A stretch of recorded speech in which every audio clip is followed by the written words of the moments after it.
Hello student, आज मैं आप सबके लिए एक अच्छी सी कहानी लेकर आई हूँ। तो आज मैं आपको एक बहुत अच्छी कहानी सुनाने वाली हूँ और इस कहानी का नाम है फूटा घड़ा और इंग्लिश में इस स्टोरी का नाम है क्रैक्ड पॉट।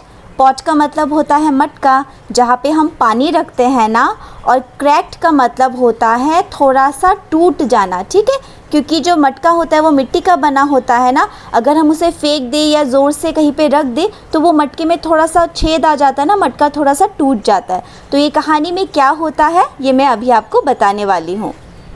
तो एक बहुत ही सुंदर सा गाँव था। तो उस गांव में रामू नाम का एक किसान रहता था। रामू अपनी ज़मीन पर खेती करता था और वो खेती से ही अपना पेट भरता था। तो एक दिन रामू बाज़ार जाता है और बाज़ार से वो अनाज के बीज खरीदता है ताकि वो उसे अपने ज़मीन पर लगा सके और खेती कर सके। अब अनाज क्या होता है, जैसे चावल, दाल, गेहूँ, ये सब अनाज होता है जिनसे हमें खाना मिलता है ना। और इसके लिए हमें क्या करना पड़ता है, इसके लिए हमें चावल के बीज, गेहूँ के बीज, बाजरा का बीज, ये सब हमें अपने ज़मीन पर लगाना पड़ता है और खेती करना पड़ता है। तभी अचानक रामू एक दुकान पर 2 मटका देखता है। फिर रामू सोचने लगता है, अरे ये तो कितने बड़े और बहुत ही अच्छे मटके हैं, क्यों ना मैं इसे खरीद लूँ, इससे मैं अपने खेत में पानी डालूँगा। रामू उन मटकों को पैसे देके खरीद लेता है और उन मटकों को अपने साथ घर में लाकर रख देता है। फिर अगले दिन सुबह रामू एक लकड़ी में रस्सी बांधकर उन मटकों को नदी से पानी भरने के लिए लेके जाता है। नदी से पानी लाने के लिए रामू को एक बहुत ही गंदे रास्ते से पैदल जाना पड़ता है। ठीक है, वो रास्ता बहुत सुनसान होता है और उसमें बहुत सारे पत्थर भी होते हैं। फिर रामू मटके में नदी से पानी भरता है। फिर मटका यानी घड़ा, ठीक है, दोनों एक ही होता है। फिर उसके बाद घड़ा में पानी भरने के बाद रामू अपने घर की तरफ चला जाता है। लेकिन उनमें से एक घड़ा में छेद था। ठीक है, एक घड़ा टूट गया था और जिसके वजह से उस घड़े से पानी ज़मीन पर गिरता था। तो बच्चों, एक मटका यानी एक जो घड़ा था ना, वो टूटा हुआ था और उससे पानी निकलता था और वो पानी ज़मीन पे गिरता था। फिर रामू जैसे ही अपने घर पहुंचता है वो उन मटकों को नीचे रख देता है। फिर जैसे ही रामू अपने मटकों को देखता है वो सोचने लगता है, अरे एक मटके में इतना सारा पानी है और दूसरे मटके में आधा पानी, मैंने तो दोनों मटके में बराबर पानी भरा था।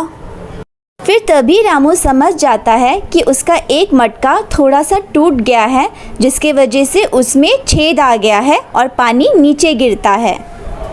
अब रामू सोचने लगता है कि मैं इस टूटे हुए मटके का क्या करूं। फिर तभी उसे एक आइडिया आता है। अब वो आइडिया क्या है ये मैं थोड़ी देर बाद आपको कहानी में बताने वाली हूँ। फिर अगले दिन सुबह रामू फिर से रोज़ की तरह अपने खेत पर काम करने लगता है।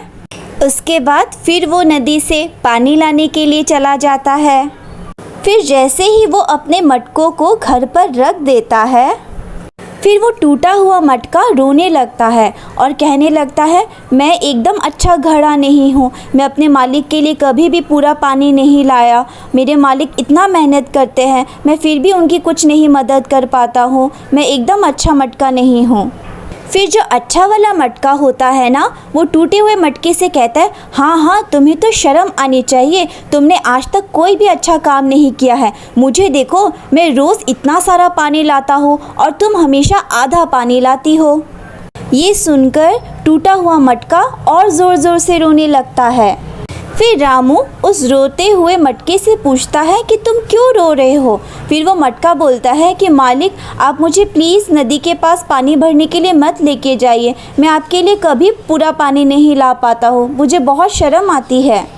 फिर रामू उस मटके को अपने हाथों से उठाकर उसे बोलता है, ठीक है, हम अभी फिर से नदी में जाएंगे पानी भरने के लिए, लेकिन तुम रास्ते में जो इतने सुंदर सुंदर फूल लगे हैं ना, तुम उन फूलों को देखना।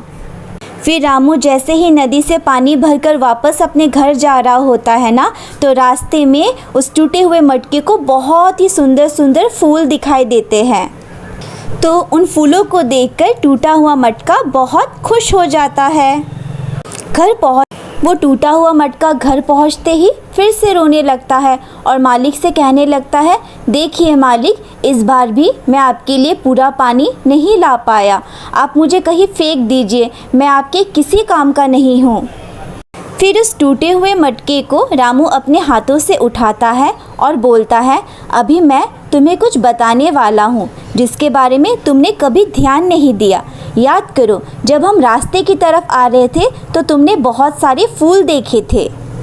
तुम्हारे मटके से जो पानी निकलता था वो पानी ज़मीन पे गिरता था और कुछ पानी फूलों के ऊपर भी गिरता था, जिनके वजह से फूल और अच्छे से बड़े होने लगे और उनमें और सुंदर सुंदर फूल खिलने लगे।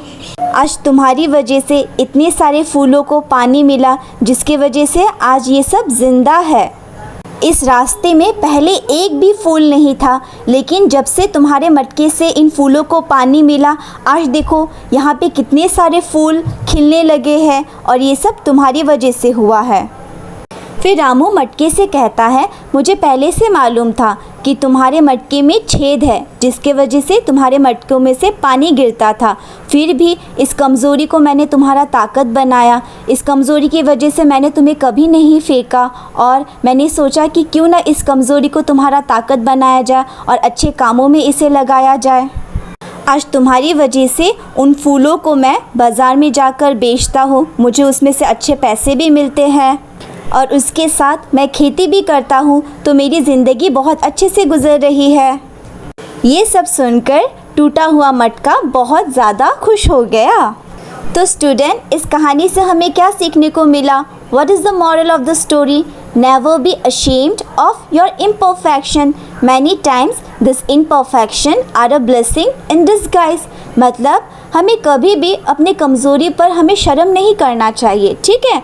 हम में से कोई भी इंसान परफेक्ट नहीं होता है, हम सब में कुछ ना कुछ कमज़ोरी होती है, लेकिन हमें उस कमज़ोरी को अपना ताकत बनाना चाहिए और मेहनत करना चाहिए और हार्ड वर्क करना चाहिए, ताकि हमें अपने लाइफ में सक्सेस मिले। तो आपको ये कहानी अच्छी लगी होगी स्टूडेंट। Thank you.